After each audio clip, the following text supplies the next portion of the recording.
3 साल पहले जब पहली बार सीए एनआरसी की चर्चा हुई, इस समय ने उस समय लोगों से दल के साथियों से धोखा करके भाजपा के साथ मिलकर इस बिल को लाने में, इसके प्रावधान को देश में लागू कराने के पक्ष में वोट दिया था। तब मैंने इस कानून के विरोध में हूँ, इसलिए नहीं कि इसमें मुसलमान का क्या होगा, हिंदू का क्या होगा, भाजपा क्या कह रही है, विपक्षी दल क्या कह रही है। अपने महागठबंधन के साथ बिहार जीत लिया था, 7 निश्चय का कार्यक्रम भी मैंने बनवाया। 3 साल पहले जब पहली बार सीए एनआरसी की चर्चा हुई, तब मैं नीतीश जी के साथ था और इसी मुद्दे पर नीतीश कुमार ने उस समय लोगों से दल के साथियों से धोखा करके भाजपा के साथ मिलकर इस बिल को लाने में, इसके प्रावधान को देश में लागू कराने के पक्ष में वोट दिया था। तब मैंने खुलकर दल में रहते हुए विरोध किया, उनके दल को छोड़ा और मैं बिल्कुल ही इस पूरी परिकल्पना के, इस अध्यादेश के, इस कानून के विरोध में हूँ। इसलिए नहीं कि इसमें मुसलमान का क्या होगा, हिंदू का क्या होगा, भाजपा क्या कह रही है, विपक्षी दल क्या कह रही है। इस पूरे कानून के विरोध में इसलिए है, ये संविधान की मूल भावनाओं के विपरीत है। जो इस देश के फाउंडिंग फादर्स हैं, जिन लोगों ने इस देश को बनाया, जिन लोगों ने संविधान को बनाया, उन्होंने इस बात को तय किया कि जाति, धर्म, वर्ग के आधार पर किसी भी तरह का भेदभाव नहीं किया जाएगा।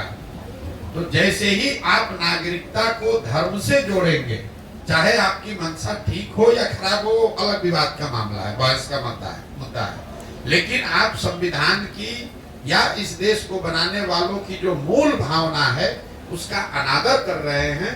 इसलिए मैं सीए के खिलाफ में पहले भी था, आज भी हूँ और आगे भी रहूंगा। मैं कुंदन हूँ, दैनिक जागरण से। मेरा एक सवाल है कि चिराग पासवान को लेकर ये संशय खत्म हो चुका कि वो एनडीए में हो, एनडीए के लिए इतना महत्वपूर्ण कैसे है चिराग? अब ये तो जाकर एनडीए वालों से पूछिए कैसे महत्वपूर्ण। देखिए, जिस भाजपा को आप लोग इतना ताकतवर समझते हैं, ये देश मान रहा है, अमित शाह, मोदी वगैरह, अगर आप इनको गहराई से, करीब से अगर देखना, जानना, समझना चाहेंगे तो आपको पता चलेगा कि जहां पर इनके खिलाफ लोग या राजनीतिक दल खड़े होकर मजबूती से चुनाव लड़े और इनको हरा दिया, वहां पर कभी इनकी हिम्मत नहीं हुई फिर से खड़ा होकर चुनाव लड़ने की। तो बिहार वो भूमि है जब 2015 में अमित शाह और मोदी अपने सारे प्रयास के बावजूद उनको सफलता नहीं मिली। और वो जो डर है, वो इतना बड़ा डर है हारने का। जब आपको ज्यादातर जगह पर आसान जीत मिलती है, तो कहीं पर जब आप हार जाते हैं तो आप उससे डरते बहुत ज्यादा है। तो कहीं ना कहीं भाजपा को ये डर है, भाजपा की लीडरशिप को, कि बिहार की जो राजनीतिक मैं कहूँगा पृष्ठभूमि है, यहाँ का जो सोशल फैब्रिक है, जो यहाँ समाजवाद की जड़ें हैं, वो इतनी मजबूत हैं या इतनी गहरी हैं कि भाजपा के लिए इतना आसान नहीं है कि पूरे बिहार को अपने एक मोदी के स्लोगन पर जीत लिया जाए। ऐसा उनको लगता है। सच्चाई क्या है ये तो भगवान जाने, लेकिन ऐसा उनको लगता है। इसीलिए वो इस तरह के गठबंधन, जैसे नीतीश कुमार के लिए अभी कुछ महीना पहले आकर यही अमित शाह ने मंच से खड़े होकर कहा कि बिहार की जनता, एक आदमी सुन लीजिए, चुनाव से पहले या बाद किसी भी हालत में नीतीश कुमार को वापस नहीं लिया जाएगा। इनके लिए भाजपा के दरवाजे हमेशा के लिए बंद। वही अमित शाह जो इतनी बड़ी बड़ी बात बोलते हैं, ये लोग दावा करते हैं हम 400 सीट जीतेंगे। नीतीश कुमार जैसा आदमी जो कि बिहार में रहने वाला साधारण राजनीतिक समझ रखने वाला आदमी भी जानता है कि नीतीश कुमार के राजनीतिक वजूद बिहार में अब कोई बहुत मजबूत नहीं है। ये उनके राजनीति का अंतिम दौर है। लेकिन अगर वो भी वापस आ रहे हैं तो भाजपा को उसको मानने, स्वीकार करने में कोई दिक्कत नहीं है। तो ये इसकी वजह यह है कि बिहार की राजनीतिक भूमि को भाजपा इतना आसान मानती नहीं है। चाहे वो चिराग हो, उपेंद्र कुशवाहा हो, मांझी हो, नीतीश हो, चाहते हैं कि जितने लोगों को साथ में रखे ताकि ये खतरा ना हो कि कहीं 40 में 2-4-5 सीट का नुकसान हो जाए। और दूसरा, ये बिहार के लोगों का दुर्भाग्य रहा है कि ये 40 सीट जो है, इसके लालच ने बिहार को बर्बाद कर दिया। विश्व के स्तर पर अफ्रीका के बारे में एक बात कही जाती है कि अफ्रीका के जिन देशों में बहुत ज्यादा खनिज है, वहां पर सबसे ज्यादा गरीबी है। उसको मिनरल कर्स कहा जाता है, क्योंकि वहां इतना खनिज है कि उसी को लूटने के लिए, उससे कमाने के लिए दुनिया भर के लोग जाकर वहां लूटपाट मचाते हैं। उसी तरह बिहार की हालत है। बिहार से 40 सांसद जीत कर जाता रहे, उसके लिए राष्ट्रीय दल, पहले कांग्रेस और अब भाजपा, ये कुछ भी करने को तैयार है। आपने देखा कांग्रेस का जब शासन था, इसी कांग्रेस ने बिहार को लालू जी के हवाले करके छोड़ दिया। उनको ऐसा नहीं कि मालूम नहीं है कि बिहार में कितना बड़ा जंगल राज लालू जी के टाइम में था। ऐसा तो नहीं मालूम है कि लालू, उनको कांग्रेस को पता नहीं था कि बिहार सबसे गरीब और पिछड़ा राज्य था। मनमोहन सिंह जी इतने बड़े इकोनॉमिस्ट थे, उनको ये पता नहीं था कि बिहार में कितनी परेशानी बदहाली है। इसके बावजूद उन लोगों ने लालू जी को अपने कंधे पर बैठा कर रखा, क्योंकि वो चाहते थे कि बिहार से 20, 25, 30 सांसद जीतकर यूपीए की सरकार को मदद करते रहे। तो जो काम कांग्रेस ने लालू जी के साथ किया, वही काम आज भाजपा नीतीश के साथ कर रही है कि नीतीश को साथ में रखो, चिराग को साथ में रखो, इन लोगों की मदद से 30-35 सांसद हम लोग का जीत कर जाता रहे। उसके बाद बिहार में जो होता रहे उससे कोई दिक्कत नहीं। बिहार के पूरे बच्चे मजदूर बने रहे, कोई दिक्कत नहीं है। बिहार में गरीबी बदहाली हो, कोई दिक्कत नहीं हो। बिहार के बच्चे जब गुजरात जाए तो उसको बिहारी कहकर उसका मजाक उड़ाए, गाली दे, लेकिन बिहार से 35-40 सांसद हम लोग का जीत कर जाता रहे। ये जो सोच है, ये जो लालच है, यही इन चीजों को कराता है। बिहार के चुनाव में आपकी क्या भूमिका रहेगी? जी, लोकसभा चुनाव में क्या भूमिका? मेरी कोई भूमिका नहीं है। हमारी भूमिका हमने तय की हुई। हमारी भूमिका बिहार में समाज के स्तर पर काम करने की है। मैंने आपको पहले बताया, हमारा लक्ष्य पहले से निर्धारित है। इन 3 उद्देश्यों के लिए ही आने वाले समय में 1 बरस लगे, 10 बरस लगे, मुझे कोई जल्दी नहीं है, मुझे कोई चुनाव से मतलब नहीं है। जब दल बन जाएगा, पूरे राज्य में हम पदयात्रा कर लें, लोगों से बात कर लें, यहाँ के सुधार की योजना बना लें, दल बन जाए, उसके बाद चाहे मुखिया का चुनाव होगा कि लोकसभा का चुनाव, सब चुनाव लड़ेंगे। ऐसा नहीं है कि हम चुनाव लड़ना भूल गए, लेकिन हमने अपने 10-15 साल के अनुभव के आधार पर ये पाया कि सिर्फ चुनाव जीतने से, दलों को जिताने से आप समाज को बदल नहीं सकते। हम जनसुराज में क्या कर रहे हैं, कर पाएंगे, तो बात की बात है। 2015 में तो हमने महागठबंधन के साथ बिहार जीत लिया था। 7 निश्चय का कार्यक्रम भी मैंने बनवाया, बिहार विकास मिशन की परिकल्पना भी बनवाई, लेकिन उससे बिहार नहीं सुधरा। कई राज्यों में हमने सरकार बनाने में अपना कंधा लगाया है, लेकिन हम ये दावा नहीं कर सकते हैं कि उन राज्यों में अच्छी सरकार चल रही है। इसलिए मैंने उस काम को छोड़ दिया और अब तय किया है कि नहीं, अगर भगवान ने मुझे कुछ शक्ति, बुद्धि, साधन, व्यवस्था दिया है, तो मुझे इस शक्ति का, मुझे इस बुद्धि का प्रयोग समाज के बेहतरी के लिए करना है, दल और नेताओं के बेहतरी के लिए नहीं करना है। काम हम वही कर रहे हैं जो पहले कर रहे थे। ये आपको लग रहा है कि हम कोई काम छोड़ दिए, पहले हम यही काम दल और नेता के लिए कर रहे थे। उनको बता रहे थे कि आप अपने दल का संगठन कैसे मजबूत कीजिए, अपने आप को संगठित कैसे कीजिए, प्रत्याशियों का चुनाव कैसे कीजिए, किन मुद्दों पर प्रचार कीजिए, किन मुद्दों पर जनता को आश्वासन दीजिए। वही काम आज भी कर रहे हैं। फर्क बस इतना है कि पहले ये दल और नेता के लिए कर रहे थे, अब ये बिहार की जनता के लिए कर रहे हैं। तो चूंकि संख्या बड़ी है, इसलिए आपको लग रहा है तो बड़ा केओटिक है, लेकिन काम यही कर रहे हैं। जाकर गांव-गांव लोगों को बता रहे हैं कि आप अपने बीच से कैसे लोगों को चुनकर निकाल सकते हैं, कैसे संगठित हो सकते हैं, कैसे अपने बच्चों के लिए एक नई व्यवस्था बना सकते हैं। और वो करने में मैं या जनसुराज आपकी मदद करेंगे, सहयोग करेंगे, सलाह देंगे, आपका हाथ पकड़ के आपको बढ़ाएंगे। आप आइए, साथ में मिलकर ये व्यवस्था बनाएंगे। 75% जो आरक्षण नीतीश जी के द्वारा दिया गया, इस आरक्षण को आप किस नजरिए से देखते हैं? इससे क्या लाभ? देखिए, ऐसा है, आरक्षण को लेकर इस देश में को बनाने वाले लोगों ने संविधान में एक व्यवस्था बनाई। उन्होंने ये अध्ययन करके अपनी सामाजिक राजनीतिक समझ के आधार पर ये तय किया कि समाज के वो वर्ग जो सदियों से शिक्षा या सामाजिक कारणों से पीछे रह गए, उनको प्रोएक्टिवली मदद करके आगे बढ़ाया जाए। उसमें एक समय सीमा भी तय की गई कि कितने वर्ष तक ये आरक्षण रहेगा, लेकिन उसमें ये भी तय किया गया कि ये मानकर ये किया गया कि उतने दिन में वो जो समाज के पिछड़े वर्ग हैं वो सामान्य वर्ग के बराबर हो जाएंगे। तो आरक्षण बना रहना चाहिए, बिल्कुल इसके पक्ष में है। तब तक बना रहना चाहिए जब तक वो वर्ग जो जिनको वंचित या पिछड़ा माना जा रहा है वो सामान्य वर्गों के बराबर न हो जाए शैक्षणिक, सामाजिक और आर्थिक नजरिए से।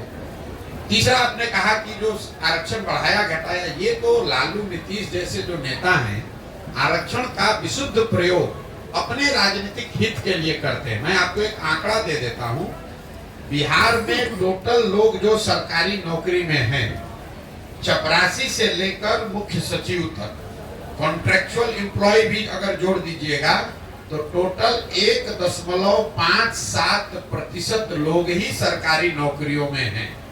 इसको याद रखिए, 13 करोड़ की आबादी है जिसमें करीब करीब 1.5% लोग सरकारी नौकरी में हैं।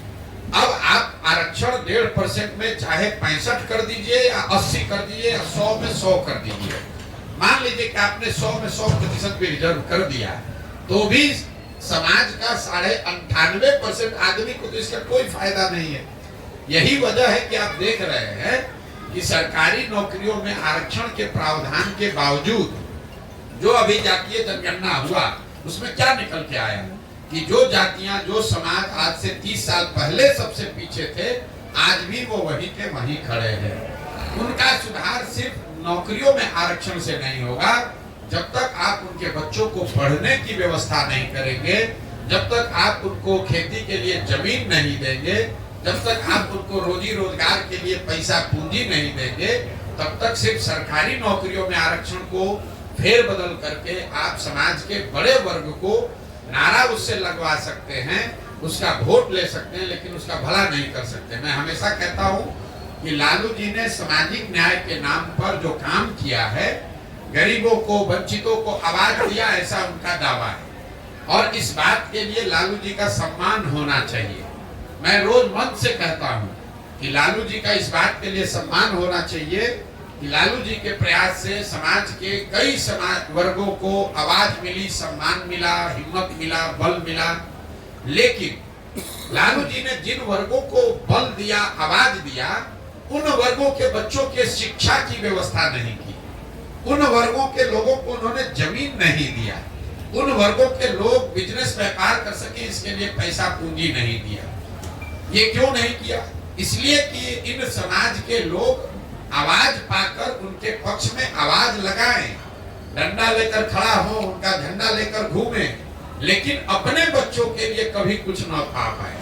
जीवन भर लालू जी और उनके बच्चों के लिए आवाज लगाते रहे, उनके लिए नारा लगाते रहे।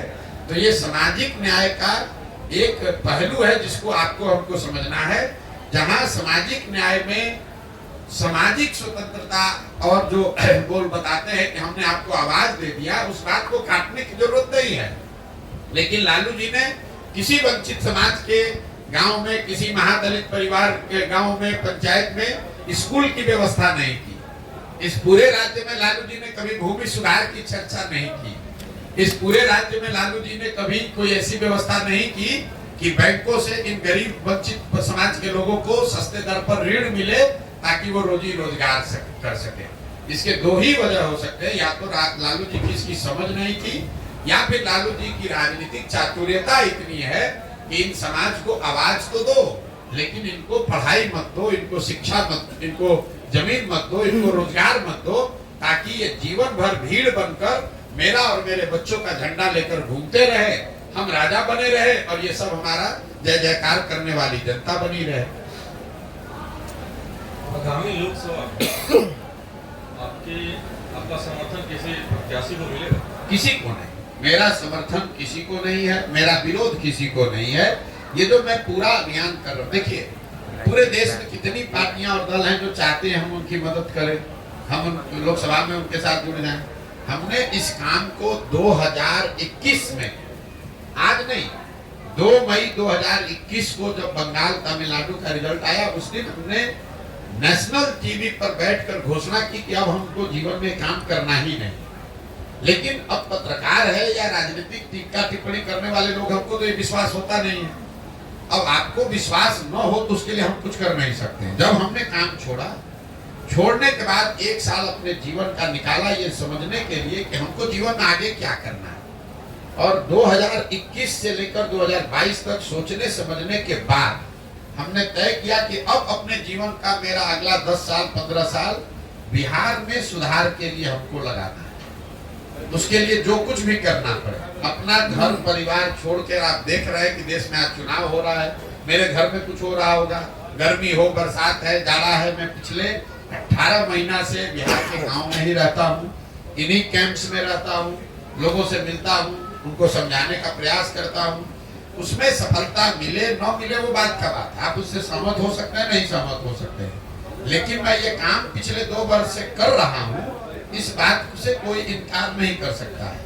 तो मैं हमेशा कहता हूँ कि अगर आप हमारी बात, हमारी कहे हुए बात पर भरोसा मत कीजिए, मेरे कथनी पर मत जाइए, तो मेरे करनी को देखिए, जो मैं कर रहा हूँ उसको देखिए, जांचिए, परखिए, ठीक लगे तो जुड़िए, और न ठीक लगे तो जैसे जीवन चल रहा है चलाइए, हमें कोई दिक्कत नहीं है। जो आपसे प्रभावित है, जो मतदाता आपसे प्रभावित है, वैसे लोग कहाँ वोट करेंगे? जो हमसे प्रभावित है, जो इस सोच से प्रभावित है, वो उन लोगों को वोट करेगा जो समाज में इस बार खड़े होंगे और बेहतर उनकी नजर में होंगे।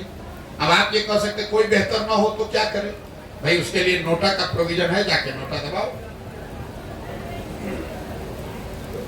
इस बार 11 लोकसभा में उतार रहे हैं बिहार में, क्या लगता है? अब भाई ये जाकर ओवैसी साहब से पूछिए कि वो 11 में उतार रहे हैं कि 41 में उतार रहे हैं। हमने आपको कह दिया कि हमको चुनाव से कोई लेना देना नहीं है। हमने जिन उद्देश्यों को लेकर इस अभियान को शुरू किया है, एक चुनाव आए, 10 चुनाव आए, कोई लालच आए, कोई बीच में स्थिति आए, हम इससे हटने वाले नहीं है। बिहार की जनता को जो आश्वासन देकर ये अभियान शुरू किया है कि जब तक पूरा बिहार पैदल न चल लें, जब तक गांव-गांव जाकर लोगों से मिल ना लें, समझ ना लें, उनकी मदद से नया दल न बना लें, तब तक कोई भी राजनीतिक गतिविधि में हमारी कोई भूमिका है नहीं। ये बिहार के लोगों को तय करना है कि वो किसको वोट देना चाहते हैं, किसको नहीं देना चाहते। बिहार में सर आज जो है नीतीश कुमार का मंत्रिमंडल का विस्तार हो रहा है, और क्या लगता है आगामी लोकसभा चुनाव के बाद उनका गठबंधन बना रहेगा या दोबारा? भाई नीतीश कुमार को खुद ही नहीं पता है कि वो कहाँ खड़े हैं और कहाँ 10 दिन के बाद खड़े रहेंगे। पिछले 7 महीना से जब आप लोग उनको प्रधानमंत्री का उम्मीदवार बना रहे थे, इंडिया का संयोजक बना रहे थे, तब भी मैं कह रहा था कि नीतीश कुमार भागने वाले हैं, कि वो खिड़की खोल कर बैठे हुए भाजपा में, भागेंगे, अगर नहीं भागेंगे तो इनको 5 सीट नहीं मिलेगा। जैसे पता चला लोकसभा नजदीक आया, डर के मारे आदमी भागा फिर भाजपा में। अब भाजपा की मदद से जीत जाएंगे कुछ सीट, जीतने के बाद फिर बादशाह बनने लगेंगे कि अब हमसे ज्यादा पॉपुलर कोई नेता नहीं है। सच्चाई ये है कि नीतीश कुमार की राजनीतिक पारी का अंत हो गया है, ये अंतिम दौर चल रहा है। जब तक कुर्सी पर हैं, 1 महीना 2 महीना साल भर, अगले चुनाव तक हाथ पांव मार लें, समीकरण बना लें। अगला लोग जब विधानसभा का चुनाव होगा तो चाहे वो भाजपा के साथ लड़े, कि महागठबंधन के साथ लड़े, कि अकेले लड़ जाए, नीतीश कुमार के दल जदयू को ये घोषणा अभी कर देते हैं। लोकसभा के बारे में कहे थे तो भागे डर के मारे, अभी घोषणा कर देते हैं जदयू को 20 सीट नहीं आएगा, चाहे भाजपा के साथ लड़ लें, चाहे मोदी जी आके उनका प्रचार कर दें। और भाजपा वालों को भी चुनौती दे रहे हैं, अगर इनको दम है, अगर भाजपा के नेतृत्व को दम है तो घोषित करे कि नीतीश कुमार अगला मुख्यमंत्री होगा और चुनाव लड़ के दिखा दी विधानसभा में। इनको भी अपनी औकात दिख जाएगी इस बार कि नीतीश कुमार को अपने कंधा पर बैठा के कितना दिन ये लोग बिहार की जनता की आंख में धूल झोंकेंगे। पिछले ही बार बिहार की जनता ने 42 को उतार दिया था, इस बार इतना निश्चय कर देगा कि भाजपा चाहेगी भी तो कुछ नहीं कर सकती है। और मैं फिर से रिपीट कर दे रहा हूँ, किसी भी फॉर्मेशन में नीतीश कुमार लड़े, इनको 20 सीट नहीं आएगा विधानसभा में। भाजपा के साथ लड़े तो, जब फिर से भाग के आरजेडी के साथ लड़े तो, अकेले लड़े तो। और दूसरी बात ये कह देते हैं कि भाजपा को दम नहीं है, भाजपा को दम नहीं है कि ये घोषित कर दे कि अगला चुनाव नीतीश कुमार के चेहरे पर विधानसभा का लड़ा जाएगा। अगर ये घोषित कर देंगे तो उनके समर्थन में हम खड़ा हो जाएंगे, नहीं कर सकता। उनको भी मालूम है कि नीतीश कुमार का नाम अगर घोषित किया तो बिहार का जनता सिरे से साफ कर देगा। नीतीश को तो साफ करेगा, उनको भी कर देगा। इस जिले के बाद जो है अगला जिला कौन सा होगा? और इस जिला के बाद 16 तारीख को अभी तक के कार्यक्रम के हिसाब से मधेपुरा जाएंगे, मधेपुरा के बाद सुपौल, सुपौल से अररिया, किशनगंज, पूर्णिया, उसके बाद कटिहार। और अपना जो है राजनीतिक दल कब तक बन सकता है? फिर वही बात, अरे भाई जब पदयात्रा पूरा हो जाएगा तो दल बन जाएगा। इस पदयात्रा का किलोमीटर और दिन निश्चित नहीं है, इसके उद्देश्य निश्चित है, इसका लक्ष्य निश्चित है। वो लक्ष्य को पूरा करने में कभी 20 दिन लगता है। मान लीजिए हम सोच कर आए कि सहरसा में एक काम को 20 दिन में कर लेंगे, लेकिन अगर 24 दिन भी लगेगा तो हमारे लिए ये जरूरी है कि वो काम हो, बजाय इसके कि 20 दिन में जल्दी से पूरा करके मधेपुरा पहुंच जाए। हमारे लिए पदयात्रा कोई किलोमीटर पूरा करने का रिले रेस नहीं है, मैराथन नहीं है।